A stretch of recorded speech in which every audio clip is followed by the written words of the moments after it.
தாய் தமிழ் உறவுகளுக்கு வணக்கம். இது வீரத்தமிழர் யூடியூப் சேனல். நான் உங்கள் தங்கராஜ்.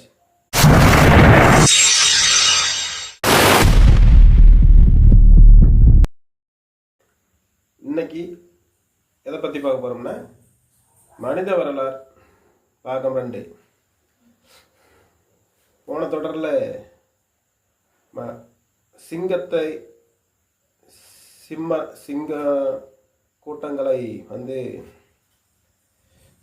விரட்டுவதற்காக மனிதன் சிங்கமாக மாறி அதனுடைய வேடம் தரித்து அவன் சிங்கங்களை துரத்தி இருக்கிறான், அதனிடமிருந்து பாதுகாத்து இருக்கிறான். அதனால் அவன் அந்த சிங்கத்தை துரத்தக்கூடிய தொழில்நுட்பத்தை கண்டுபிடித்ததால் அவனும் சிங்கனை, அதாவது சிம்மனே, நரசிம்மனே என்று கூறி முடித்திருப்பேன். அந்த வகையில் பார்க்கும்போனால் மனித கூட்டம் ஒன்றொன்றாக சேர்ந்து கூட்டமாக வாழ்ந்து கொண்டு வந்திருக்கிறார்கள். அப்படி வருங்காலகட்டத்தில் மனிதன் யாருமே வேண்டுமானும் தன் பெண்ணை இன்னொருவன் பிடித்து கொண்டு போய் விடுவான், இன்னொரு பெண்ணை இன்னொருவன் பிடித்து கொண்டு போய் விடுவான். பல பிரச்சனைகள் நடந்து கொண்டு இருந்திருக்கும். இது பெரிய பிரச்சனையாக அந்த கூட்டத்தில் அடிதடி, சண்டை, சச்சரவுகள் இது போல நடந்து கொண்டு இருந்த காலகட்டத்தில் அப்பொழுதுதான் பஞ்சாயத்து முறை வருகிறது. அதில் ஒரு தலைவன் உருவாகிறான். அந்த தலைவன் சொல்லுக்கு கட்டுப்பட வேண்டும் என்று மக்களை எல்லாம் ஒன்று கூட்டி இன்று முதல் குடும்பமாக வாழ வேண்டும் என்று கண்டுபிடித்திருக்கிறார். குடும்பமாக வாழ வேண்டும். ஒருவனுக்கு ஒருத்தி என்ற குடும்ப முறையை அமைத்து கொடுத்திருக்கிறார். அப்படி அமைத்து கொடுத்து காலங்கள் வாழ்ந்து கொண்டிருக்கிறார்கள்.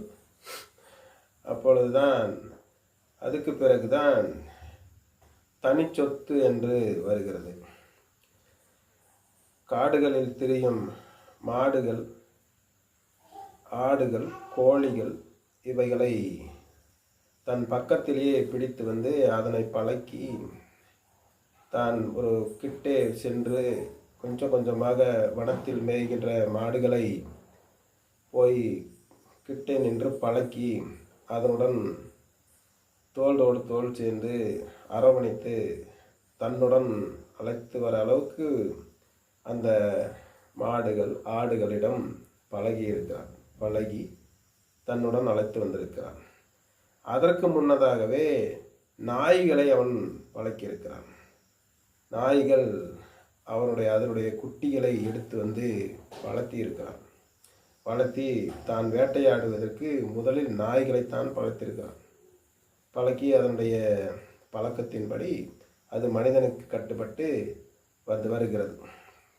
நாய் ஒரு மிருகத்தை துரத்தி பிடித்து கொண்டு அவனிடம் போடும். அதை அவன் அதனுடைய கறிகளை அறுத்து அதை நாய்களுக்கு கொஞ்சம் தானும் உண்டிருப்பான். நாய்கள் தான், குடும்பம், குட்டி அனைவரும் ஒன்று மகிழ்ந்திருப்பார்கள். இப்படி சில மிருகங்களை தன்னோட வாழ வைக்கிறான், அதை பழக்குகிறான், அதை உருவாக்குகிறான். தனக்காகவே ஒவ்வொரு குடும்பமும் அவனுக்கு தகுந்தாற்போல் மிருகங்களை பிடித்து கொண்டு தன்னுடன் வைத்துக்கொண்டு வளர்த்து கொண்டு இருக்கிறான். அப்படி சென்று இருக்கும்போது தான் அவனுக்கு தன்னுடைய மிருகம், உன்னுடைய மிருகம் எத்தனை, என்னுடைய மிருகம் எத்தனை என்று இந்த எண்ணியல், கணக்கியல் இதெல்லாம் அதில் தான் உருவாகிறது. மிருகங்களை எண்ணுவதற்கும் ஜனத்தொகைகளை எண்ணுவதற்கும் இதில் தான் அவனுக்கு அந்த எண்ணியல் கணக்குகள்லாம் அவன் கண்டுபிடித்திருக்கிறான். இப்படி இருக்கும் பொழுது அவன் அந்த மாடுகளை கொண்டு வந்த பிறகுதான் தனிச்சொத்து முறை உருவாகிறது. ஒவ்வொரு குடும்பத்துக்கும் ஒவ்வொரு மாடு, 10 மாடு, 20 மாடு, 100 மாடு அப்படி என்று வளர்த்தி கொண்டு அந்தந்த இனக்கோட்டங்கள் அங்கங்கு வாழ்ந்து கொண்டு இருக்கிறது. இப்படி உலகம் எல்லாமே இனக்கோட்டங்கள் மனித உருவு எங்கே இருக்கிறதோ அங்கெங்கெல்லாம் அப்படித்தான் வாழ்ந்து கொண்டிருக்கிறார்கள். அதன் பிறகு மனிதன் சற்று ஏறுகிறான். பிறகு அவன் காய்கறிகள், கனிகள் இவைகளை தன்னுடன் சமநிலைப்படுத்தி நிலங்களை சமப்படுத்தி அந்த இடத்தில் அவன் அந்த பழங்களை நட்டு விதைகளை நட்டு வளர்க்கிறான்.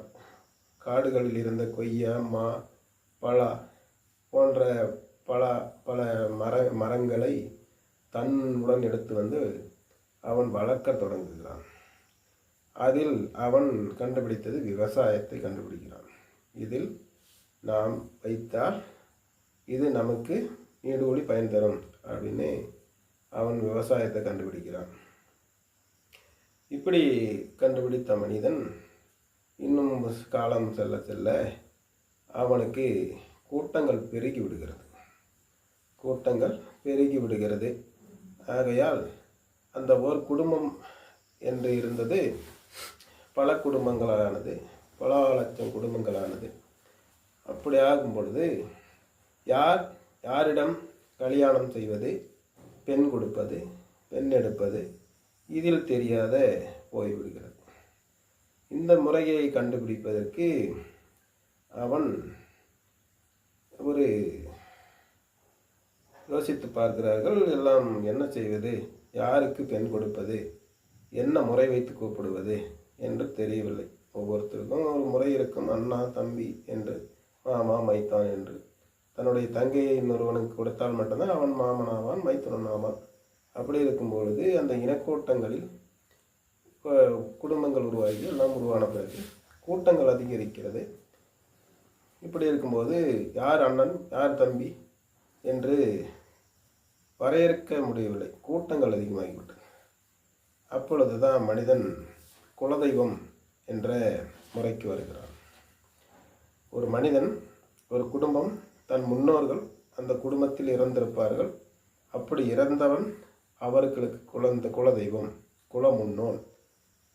எங்கள் தாத்தன், எங்கள் முப்பாட்டன், அவரை வைத்து அவர் பேரில் ஒரு தெய்வத்தை வையுங்கள், அந்த தெய்வம்தான் உங்களுடைய குலதெய்வம் என்ற ஒரு முறைக்கு வந்திருக்கிறார். அது எதனால் வந்தது என்றால், இந்த குலதெய்வம், இப்போ என்னுடைய குலதெய்வம் ஹரிச்சந்திர பகவான் என்னுடைய குலதெய்வம், உங்களுடைய குலதெய்வம் ஏதோ ஒரு கருப்பண்ணன் அல்லது முனீஸ்வரன் அல்லது வீரமகாளி, அப்படி ஏதோ ஒரு குலதெய்வம் இருந்தால் ஒரு குலதெய்வத்திலிருந்து இன்னொரு குலதெய்வத்துக்கு மட்டும்தான் பெண் கொடுக்க வேண்டும். இந்த குலதெய்வத்திலிருந்து ஒரே குலதெய்வத்துக்குள்ள ஆட்கள் ஒரே குலதெய்வத்துக்குள் பெண் கொடுக்கக்கூடாது என்ற முறையை அன்று அவன் நிர்வகித்தார்கள். அந்த இனக்கூட்டத்தை நிர்வகித்தார்கள். அதுவே குலதெய்வம் உருவாக காரணமாக இருந்தது. இக்குலதெய்வங்கள் இப்படி இருக்கும் காலகட்டத்தில் தான் பெரு ஊர்கள் உருவானது. காடு, நகரம் எல்லாம் பூமியானது. உற்றார்கள் எல்லாம் உருவானார்கள். சனத்தொகைகள் பெருகியது. அங்குதான் வெள்ளாமை வந்தது. அங்குதான் ஆறு ஓரம் வந்தது. ஆற்றுப்படுகையின் ஓரம் தான் வாழ்ந்தார்கள். அதற்கு பிறகுதான் எல்லாம் பூமி தோன்றியது. பூமி தோன்றி அவன் அங்கு அரசாள தொடங்கினார்கள். அரசனால், அதாவது ஒரு கோன் என்றால் அரசன். அவன் அங்கு அரசாழ்வான். அவனுக்கு கையில் ஒரு கோல் வைத்திருப்பான். அந்த கோல் வைத்திருந்தாலே இவர் பெரியவர், இவர் அரசர் என்று எல்லாம் பொருள். அப்படி இருக்கும் பொழுது அவர் அங்கு அரசாழ்வார். ஆகையால் கோன் என்றால் அரசன். அரசன் அங்கு அரசாழ்வான். அப்படி அரசாளும் போதுதான் மன்னர் என்ற முறை வருகிறது, அரசு என்ற முறை வருகிறது. அதன் பிறகு மக்கள் எல்லாம் சுபிட்சமாக வாழ்கிறார்கள், நல்லபடியாக வாழ்கிறார்கள். மக்கள் அந்தந்த பகுதிகளில் அந்தந்த மக்கள் அந்தந்த காலகட்டங்களில் நல்லா வாழ்கிறார்கள். இதில் பல கட்ட போர்கள் வந்திருக்கலாம், பல அழிவுகளும் வந்திருக்கலாம், ஏதோ நடந்திருக்கலாம். இது இந்த மாதிரி நடந்து கொண்டு இருக்கிறது. இதில் தான் மக்கள் மக்கள் இந்த குலதெய்வங்களை வழிபட்டு ராஜாக்கள் சொல்வது போல் கேட்டுக்கொண்டு அவர்களுக்கு வழி கேட்டுக்கொண்டு இப்படியெல்லாம் இருக்கிறார்கள். இதன் தொடரை நாளை பார்ப்போம். நன்றி.